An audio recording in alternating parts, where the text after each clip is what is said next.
बिस्मिल्लाहिर्रहमानिर्रहीम। अस्सलाम वालेकुम स्टूडेंट्स। हमारे पास ICS पार्ट 1 की प्रीवियस 10 ईयर्स पेपर की थ्योरी की वीडियोस हैं, जिनमें से ये उस सीरीज़ की थर्ड वीडियो है। हम इस सीरीज़ में पिछले 10 साल में आने वाले पेपर्स की थ्योरी को डिस्कस करेंगे, जो कि अभी एनुअल एग्ज़ाम में इम्पॉर्टेंट है। अब हम क्वेश्चंस की जाने मूव करते हैं। क्वेश्चन है, define measure of central tendency and major of dispersion.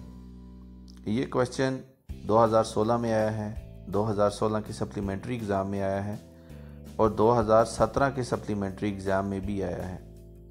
अब इसके आंसर की जानिब हम मूव करते हैं। Major of central tendency. A measure of central tendency is a single value that attempts to describe a set of data by identifying the central position within that set of data. measure of central tendency जो है वो सारे data set की एक single representative value होती है। ये single representative value जो है ये डाटा की सेंट्रल पोजीशन को जाहिर करती है, और ये जो सेंट्रल पोजीशन है या ये जो सिंगल वैल्यू डाटा सेट की होती है, ये उस डाटा के अंदर भी मौजूद डाटा की रेंज में से कोई वैल्यू होती है।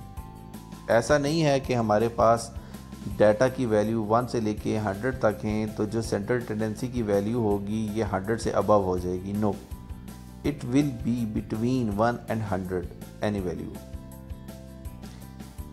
अब हम नेक्स्ट मूव करते हैं मेजर ऑफ डिस्पर्जन।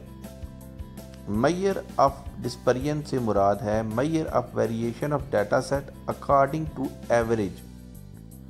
किसी डाटा में उस डाटा की जो एवरेज है, उस एवरेज के हिसाब से उस डाटा की वैल्यूज़ में जो वेरिएशन आई होती है, उस वेरिएशन को जो मेथड मेजर करता है उसको कहते हैं मेजर ऑफ डिस्पर्जन। ये दो टाइप्स का होता है, एब्सोल्यूट मेजर ऑफ डिस्पर्जन और रिलेटिव मेजर ऑफ डिस्पर्जन। अब एब्सोल्यूट मेजर ऑफ डिस्पर्जन की भी कुछ टाइप्स हैं और रिलेटिव मेजर ऑफ डिस्पर्जन की भी कुछ टाइप्स हैं, लेकिन हम दोनों की टाइप्स यहाँ पे डिस्क्राइब नहीं करेंगे। यहाँ पे सिर्फ ये फ़र्क बताऊँगा कि एब्सोल्यूट मेजर ऑफ डिस्पर्जन जो है ये यूनिट को फॉलो करता है और रिलेटिव मेजर ऑफ डिस्पर्जन जो होता है ये यूनिट फ्री होता है, इस पे यूनिट्स का कोई असर नहीं होता। स्टूडेंट्स, आज के लिए इतना ही। दुआ में याद रखिएगा। अल्लाह हाफिज़। अस्सलाम वालेकुम।